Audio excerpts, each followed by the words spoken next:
Hello everyone, welcome on my YouTube channel Physics 2.0. Today जो physics paper solution part number 2 है HBSC board का, आज वो करने वाले हैं। Question number 29, a tank is filled with water to a height of 12.5 centimeter.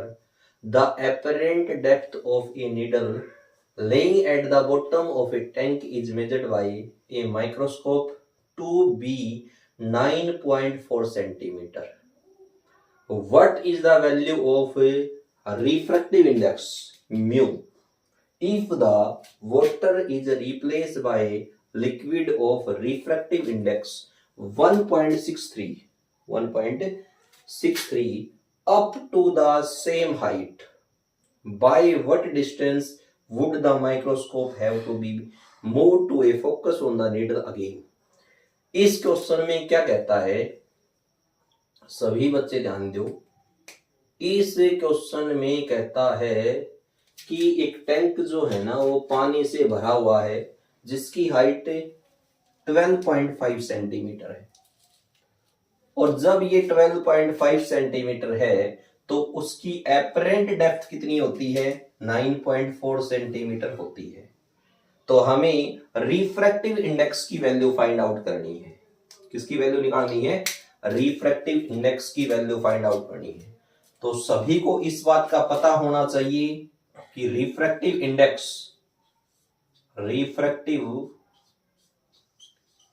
Index निकालने का फॉर्मूला जो है वो होता है रियल डेप्थ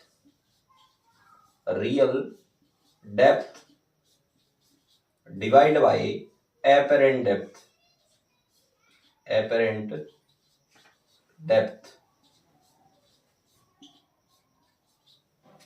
ठीक है, रियल डेप्थ कितनी गिवन है हमें? रियल डेप्थ हमें गिवन है 12.5 centimetre. 12.5 centimetre. Apparent depth given है 9.4 सेंटीमीटर। पॉइंट से पॉइंट काट देंगे तो ये आ जाएगा हमारा 125 डिवाइड बाई 94। तो जब हमने 125 को 94 से डिवाइड किया तो हमारी वैल्यू कितनी आएगी? डिवाइड कर लेते हैं, 125 को 94 से डिवाइड कर लेते हैं। देखो, ठीक है, तो 125 को 94 से डिवाइड कर लेते हैं, कितना आएगा? ये जो वैल्यू आएगी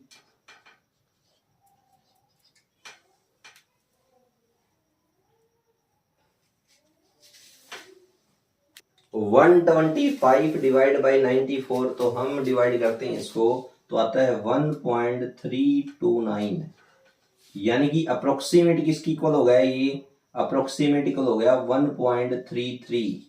क्लियर होगी बात ये? तो रिफ्रैक्टिव इंडेक्स की वैल्यू कितनी आती है? यहाँ रिफ्रैक्टिव इंडेक्स की वैल्यू आती है 1.33 अप्रोक्सीमेट। क्लियर होगी बात ये? अब ध्यान से सुनो भाई, अगला जो पॉइंट कहता है इसी में, वो क्या कहता है? If the water is replace by liquid of refractive index 1.63, कि इसने कहा कि पानी को रिप्लेस कर दो आप किसी भी लिक्विड से जिसका रिफ्रैक्टिव इंडेक्स 1.63 होता है, up to the same height क्या रखनी है? रियल डेप्थ सेम रहेगी। रियल डेप्थ क्या रहेगी? सेम। तो what distance would the microscope? तो ये एपरेंट डेप्थ निकालनी है। क्या निकालनी है? Apparent depth. तो सभी बच्चे ध्यान दो, म्यू बराबर होता है real depth divide by apparent depth. Mu बराबर होता है real depth upon apparent depth. इसकी वैल्यू गिवन है 1.63 इक्वल टू, ये वैल्यू सेम टू सेम है, refractive index equal to real depth divide by apparent depth. तो इसमें हमारी रियल डेप्थ जो है ना वो 12.5 लेनी है, क्योंकि ये सेम हाइट बोला इसने, तो रियल डेप्थ की वैल्यू 12.5 रहेगी। और y की वैल्यू हम निकालना चाहते हैं तो y को इस साइड लेके जाओ, y equal to 12.5 divide by 1.63, ये वैल्यू सोल्व करेंगे। अब y equal to 125 divide by 10 into में 163, नीचे 100 करोगे तो ऊपर 100 जाएगा। एक जीरो से एक जीरो कैंसिल आउट होगी और यहां हमने क्या कर दिया, 1250 को 163 से भाग कर देंगे तो ये रियल लेंथ की वैल्यू आ जाएगी। 1250 को 163 से डिवाइड करो, 1250 को 163 से डिवाइड करो, ठीक है। 1250 को 163 से डिवाइड करने के बाद कितनी वैल्यू आती है, 7.668 ये टर्म आएगी। y इक्वल टू 7.668, तो y की वैल्यू कितनी हो जाएगी, y की वैल्यू हो जाएगी अप्रोक्सीमेट 7.7, कितनी होगी, 7.7 सेंटीमीटर होगी, ठीक है, 7.7 सेंटीमीटर होगी। ये जो है ना हमारा, इसने कहा कितने डिस्टेंस माइक्रोस्कोप से मूव हो गई हो, तो हम क्या करेंगे, 12 पॉइंट, जो हमारी वैल्यू कितनी थी, पहले हमारी वैल्यू थी 9.4 सेंटीमीटर, कितनी थी, 9.4 सेंटीमीटर थी, और सेकंड टर्म क्या आई हमारी, y इक्वल टू 7.7 सेंटीमीटर, तो डिस्टेंस कितनी मूव हुई, मूव्ड डिस्टेंस निकालनी हमें, मूव्ड डिस्टेंस निकालना चाहते हैं, तो ये वैल्यू होगी 9.4 माइनस कर देंगे 7.7 को, ठीक है, तो ये वैल्यू आ जाएगी हमारी 14 में से 7 गए 7 और 8 में से 7 गया 1, तो 1.7 सेंटीमीटर जो है ना वो हमारी जो एपरेंट डेप्थ है, जो मूव्ड डिस्टेंस जो है हमारी, मूव्ड डिस्टेंस जो है हमारी वो आ जाएगी 9.4, 9.4 में से 7.7 घटा दोगे तो ये वैल्यू होगी 1.7 सेंटीमीटर। ये हमारा आंसर होगा। नेक्स्ट जो क्वेश्चन है हमारा वो है question number 28। Identify the part of electromagnetic wave which is suitable for radar system. सबसे जो इलेक्ट्रोमैग्नेटिक वेव वाला जो टॉपिक है उसमें रेडार सिस्टम में यूज होने वाली वेव्स का नाम बताना है। सिर्फ इसमें हमें रेडार सिस्टम में यूज होने वाली जो वेव होती है उसका नाम बताना है। तो क्या होता है दे बताओ, इसका नाम है, इसका नाम होता है रेडियो वेव्स। क्या नेम होगा इसका, रेडियो वेव्स नेम होगा। क्या होगा, रेडियो वेव्स। तो रेडियो वेव्स किस में यूज होती है, रेडार सिस्टम में यूज होती है। अगला जो नेक्स्ट क्वेश्चन है, जो नेक्स्ट क्वेश्चन है हमारा सेकंड पार्ट है, इसने कहा produce in nuclear reaction. Nuclear reaction में जो प्रोड्यूस होने वाली जो वेव्स हैं, इलेक्ट्रोमैग्नेटिक वेव है, उसका नाम बताओ। तो सभी को पता होना चाहिए, गामा रेज होती है। वो क्या होती है, गामा रेज होती है, गामा रेज होती है। थर्ड जो पॉइंट है वो हमारा है produce by bombarding a metal target by high speed electron. High speed electron है ना, उसको सडनली रोक दिया जाए या मेटल टारगेट के ऊपर गिरा दिया जाए तो कौन सी वेव बनती है। तो सभी को पता हो, एक्सरेज बढ़ती है। क्या बढ़ती है, एक्सरेज। ठीक है। अगर मान लेते हैं क्वेश्चन आता है पेपर में कि सबसे ज्यादा फ्रीक्वेंसी इन तीनों में से किसकी होगी, सबसे ज्यादा फ्रीक्वेंसी इन तीनों में से किसकी होती है, तो आप आंसर करोगे गामा रेज का। ये एक मैंने एक्स्ट्रा क्वेश्चन बताया आपको। क्लियर।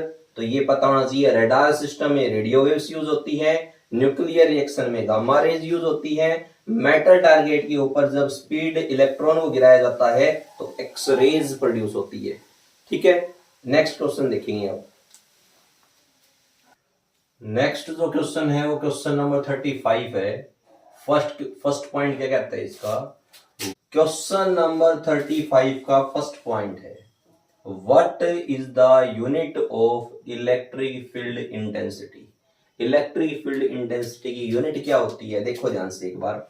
इलेक्ट्रिक फील्ड इंटेंसिटी को ई से लिखते हैं, और ई जो होता है ना वो होता है F divide by unit positive charge, F divide by unit positive charge, ये होता है। ठीक है, फोर्स की यूनिट सभी को पता है न्यूटन होती है, चार्ज की यूनिट सभी को पता है कूलाम होती है, तो न्यूटन पर कूलाम इसकी यूनिट आ जाएगी, न्यूटन है पर कूलाम इसकी क्या हो गई, यूनिट हो गई। सेकंड पॉइंट इसी का क्या है हमारा, वो है कि draw electric field line for single negative charge. मान लेते हैं कि ये हमारा एक सिंगल नेगेटिव चार्ज है, ठीक है, और सिंगल नेगेटिव चार्ज के लिए जो इलेक्ट्रिक फील्ड होता है वो इनवर्ड होता है, ऐसे अंदर की तरफ एरो का निशान आएगा, इसमें अंदर की तरफ क्या आ जाएगा, एरो का निशान आ जाएगा ऐसे, ठीक है ना। तो नेगेटिव सिंगल नेगेटिव चार्ज के लिए जो इलेक्ट्रिक फील्ड होता है वो इनवर्ड होता है, क्या होता है, इनवर्ड, सभी को पता हो इस बात का। थर्ड पॉइंट क्या कहता है कि what is the value of electrostatic field inside a conductor and give reason also. तो सभी को पता हो इस बात का कि जो कंडक्टर होता है ना, कंडक्टर जो होगा उसके लिए इलेक्ट्रिक फील्ड की वैल्यू, इलेक्ट्रिक फील्ड की जो वैल्यू होती है वो होती है जीरो, क्या होती है, जीरो होती है। और जीरो क्यों होती है, क्योंकि जब भी किसी कंडक्टर को हम चार्ज देते हैं, क्या देते हैं, चार्ज देंगे, तो वो चार्ज जो है ना उसके आउटर सरफेस पे चला जाता है, कहां चला जाएगा, आउटर सरफेस पे चला जाएगा। अंदर चार्ज की वैल्यू जीरो रहेगी किसी भी कंडक्टर की, और अगर अंदर चार्ज की वैल्यू जीरो है तो इलेक्ट्रिक फील्ड की वैल्यू भी क्या होगी, जीरो होगी। ठीक है, क्वेश्चन नंबर 7 देखें, विच quantity is increased in a step up transformer. जो ट्रांसफार्मर होता है वो कौन सी क्वांटिटी को इंक्रीज करता है, तो इसमें आ जाएगा हमारा आंसर, क्या करता है, क्या इंक्रीज करता है, वो करता है एसी वोल्टेज, एसी वोल्टेज को इंक्रीज करता है, एसी वोल्टेज को इंक्रीज करने का काम करता है कौन है, ट्रांसफार्मर। क्वेश्चन नंबर 8 में क्या कहता है, देखो, in glass the velocity of the light is minimum for. तो मिनिमम वेलोसिटी कहिए कौन से ग्लास में कितनी होगी, ग्लास में कौन सी लाइट की, कौन से कलर की जो वेलोसिटी होती है वो मिनिमम होती है, मिनिमम। तो मिनिमम होती है वॉयलेट, किया जाएगा इसका आंसर, क्या जाएगा, वॉयलेट। वॉयलेट कलर की जो लाइट होगी उसकी ग्लास में वेलोसिटी कैसी होगी, मिनिमम होगी। ठीक है, in Young's double slit experiment the fringe is beta if the entire apparatus is immersed in a liquid of refractive index is n, the new width will be। तो new width कितनी आ जाएगी, अगर fringe width beta है, अगर fringe width कितनी है, beta है, और रिफ्रैक्टिव इंडेक्स हमारा n है, रिफ्रैक्टिव इंडेक्स कितना है, n है, तो n से इसकी मल्टीप्लाई कर दो, n बीटा इस क्वेश्चन का आंसर होगा।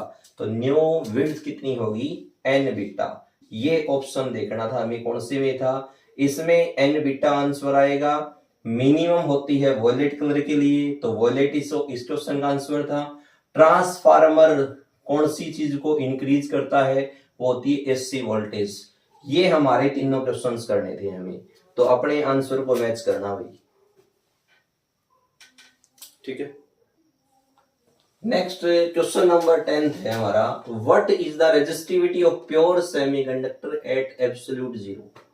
इसका मीनिंग ये है कि सभी को इस बात का पता हो कि प्योर सेमीकंडक्टर जो होता है ना वो behave as a insulator, behave as a insulator, behave as a insulator at 0 Kelvin temperature, 0 Kelvin temperature. ठीक है, और इसमें पूछा कि व्हाट इज द रेजिस्टिविटी, तो इंसुलेटर की तरह बिहेव करता है, तो इंसुलेटर की जो रेजिस्टिविटी होती है वो तो हाई होती है, तो हाई कितनी होती है अगर ये बात पूछता तो इसका आंसर हो जाता कि इसकी रेजिस्टिविटी जो होगी ना वो हो जाएगी इनफिनिटी। ठीक है ना, तो what is the resistivity of a pure semiconductor at absolute zero, तो इसका आंसर क्या आएगा, a pure insulator behave as a insulator, ठीक है, at 0 kelvin, pure semiconductor at absolute zero behave as a insulator at 0 kelvin, its value is its resistivity value is infinity.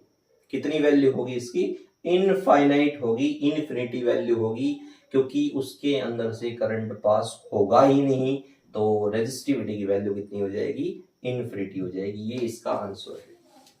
ठीक है, question number 34, right the unit and dimension of resistance. तो resistance जो है ना,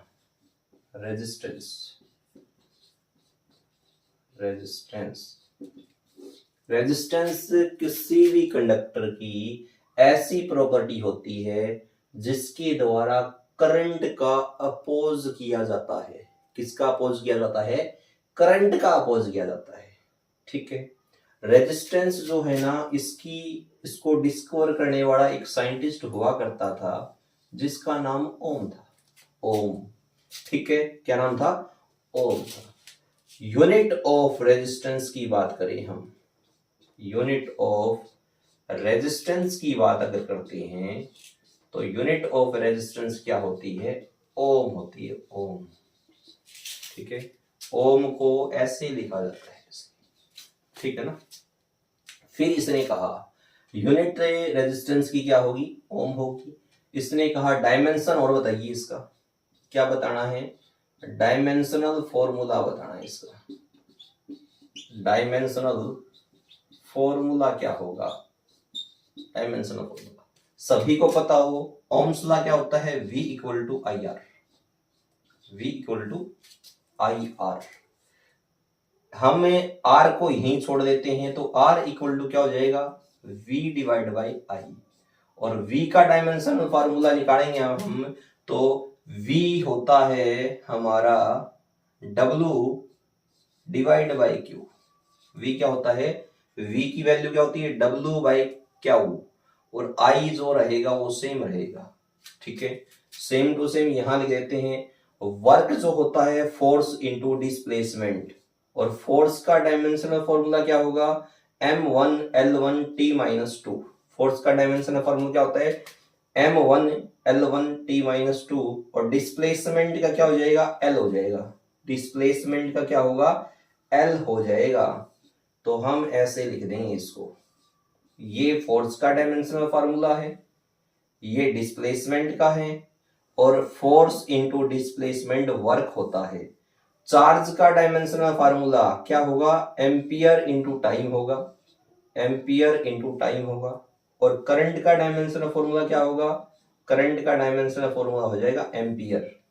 तो ऊपर वाली value को सोल्व करते हैं, देखो ऊपर वाली वैल्यू हो जाएगी M1 L square T minus 2, नीचे वाली वैल्यू होगी, नीचे वाली वैल्यू चलो यहां लिख देते हैं साइड में,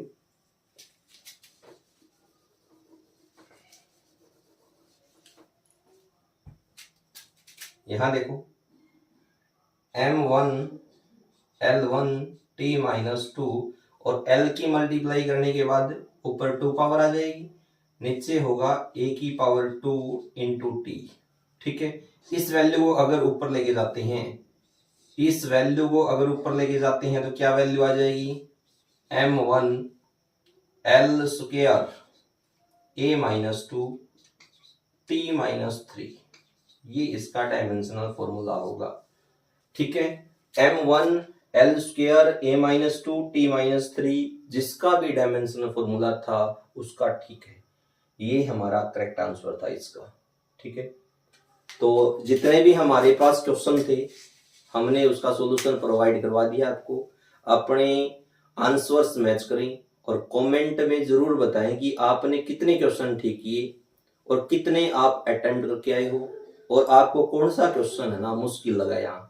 ठीक है, जरूर से जरूर बताएं और मेरे चैनल को ज्यादा से ज्यादा शेयर करें, सब्सक्राइब करें और मेरी आने वाली जो वीडियो है ठीक है उसको लाइक करें और कमेंट जरूर भेजें। ठीक है, thank you, best of luck.